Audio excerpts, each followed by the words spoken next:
अब चूंकि हमारे पास वक्त बहुत कम है, लिहाजा हम ज़्यादा से ज़्यादा और 2 सवालात रख सकते हैं या 2 राउंड पूरे कर सकते हैं इंशाल्लाह।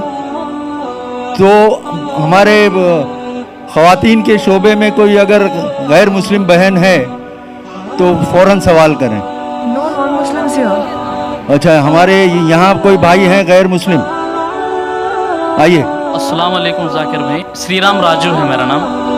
तो जो आप कॉन्सेप्ट आपका सुनता हूँ मैं, तो वेद, चतुर्वेद और भगवद गीता में जो कॉन्सेप्ट है एक अल्लाह का, तौहीद, रिसालत, आखिरत, यही कॉन्सेप्ट जो ना आप लोग पेश कर रहे हैं। तो जब ये कॉन्सेप्ट को इंसान सुनता है तो क्यों उन नाम चेंज कर लेना, मज़हब क्यों चेंज कर लेना? अगर सही एक है तो सब किताबों में भी एक ही है, तो नाम और जो है ना मज़हब क्यों चेंज कर लेना? और ये है कुछ हमारे साथियाँ इस्लाम कबूल करे हैं, वहाँ के मुसलमान लोग क्या बोल रहे हैं, ज़रूर तुम नाम चेंज कर लेना, मज़हब चेंज कर लेना, ऐसा करने से बहुत प्रॉब्लम्स हो रहे हैं। तो वहाँ के मुसलमान जो है ना ये नाम को और जो है ना ये मज़हब चेंज करने के लिए बहुत ये कर रहे हैं। और दूसरी बात ये है, मैं साहब एक सवाल, कम वक्त है, आपने 2 सवाल पूछ चुके हैं, मैं उसका जवाब दूंगा, उसके बाद बाकी को मौका दिया जाएगा। भाई साहब ने सवाल किया है कि अगर वेद में लिखा है तौहीद के बारे में, एक खुदा के बारे में, एक अल्लाह के बारे में और रिसालत के बारे में, तो मैं मज़हब चेंज करने की ज़रूरत क्या है?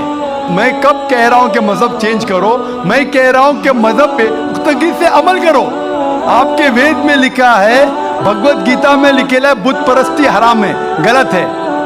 Bhagavad Gita chapter number 7, chapter number 7, भाग नंबर 7, श्लोक नंबर 20 में लिखा है कि all those whose intelligence has been stolen by material desires, they worship demigods। जो कोई इंसान जो पैसे के पीछे, मटीरियलिस्टिक थिंग के पीछे भागता है, वो गलत खुदा की इबादत करता है, बुत परस्ती करता है, आइडल वर्शिप करता है। तो बुत परस्ती के खिलाफ कई श्लोक है आपके वेद में, भगवद गीता में। तो मैं कब कह रहा हूँ कि मज़हब बदलो? मैं कहता हूँ कि हिंदुइज्म पे पुख्तगी से अमल करो और बुत परस्ती ख़त्म करो। उसके आगे लिखा है आपके वेद में कि कई ऋषि आएंगे, अंतिम ऋषि आएंगे, और लिखा है कि अंतिम ऋषि का जो भी कहना है उसे मानो। तो अगर आप सच्चे हिंदू हैं तो आपको आखिरी ऋषि जो मोहम्मद सल्लल्लाहु अलैहि वसल्लम ने कहा है और जो पैगाम दिया है वो है कुरान, उसके ऊपर अमल करना आपके लिए फ़र्ज है। अगर आप नहीं करेंगे तो अच्छे हिंदू हो ही नहीं सकते। मैं कहाँ कह रहा हूँ कि आपका मज़हब बदलो, मैं कह रहा हूँ मज़हब पे पुख्तगी से अमल करो, और जब अमल करेंगे आपको मानने पड़ेगा एक खुदा में और आखिरी पैगम्बर मोहम्मद सल्लल्लाहु अलैहि वसल्लम में और आखिरी पैगाम कुरान में। ये लिखा है क्रिश्चियन किताब में, जूइश किताब में, हिंदू किताब में भी। आपने कहा नाम बदलना ज़रूरी है, नाम बदलना ज़रूरी नहीं है। नाम से कोई मुसलमान नहीं बन जाता। मोहम्मद, जाकिर, सुल्तान, अब्दुल्ला अमल से बनता है, अमल से। अगर आप अपनी सारी रज़ा अल्लाह, खुदा के हवाले करते हैं, उसे कहते हैं मुस्लिम। आप अपना नाम बदलने से जाकिर, अब्दुल्ला, सुल्तान, शाकिर से मुस्लिम नहीं बन जाते। मुस्लिम बनते हैं आपकी सारी रज़ा अल्लाह के हवाले करना, फिर आप मुस्लिम बनते हैं। हिंदू के मानी क्या? Hindu is a geographical definition, geographical Ellaquai एतबार से डेफिनेशन है। जो कोई इंसान, जो कोई शख्स इंडस वैली के इर्द गिर्द रहता है, in the land of Indus valley, जो इंसान सिंधु नदी के आसपास रहता है, उसे कहते हैं हिंदू। ये लफ्ज़ हिंदू सबसे पहले इस्तेमाल किया गया था अरबों ने जब इस देश में आए।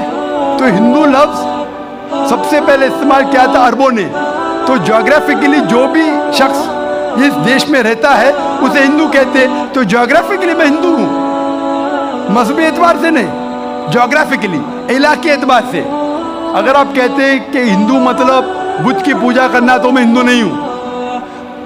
लेकिन इलाके एतबार से मैं इंडियन हूँ, इलाके एतबार से मैं हिंदू हूँ, और खुदा को मानने के एतबार से मैं मुस्लिम हूँ, क्योंकि मैं सारी रज़ा अल्लाह के हवाले करता हूँ। और इस्लाम में भी नाम बदलना फ़र्ज़ नहीं है, नाम बदलना फ़र्ज़ नहीं। अगर वो नाम शिरकाना है, जिसमें शिरक की बू आ रही है, तो बदलना फ़र्ज़ है, वरना नाम बदलना फ़र्ज़ नहीं। आप अपना पुराना नाम भी रख सकते। अमली तौर पे आप अल्लाह की बात मानो तो आप अच्छे मुसलमान बनेंगे। Hope that answers the question.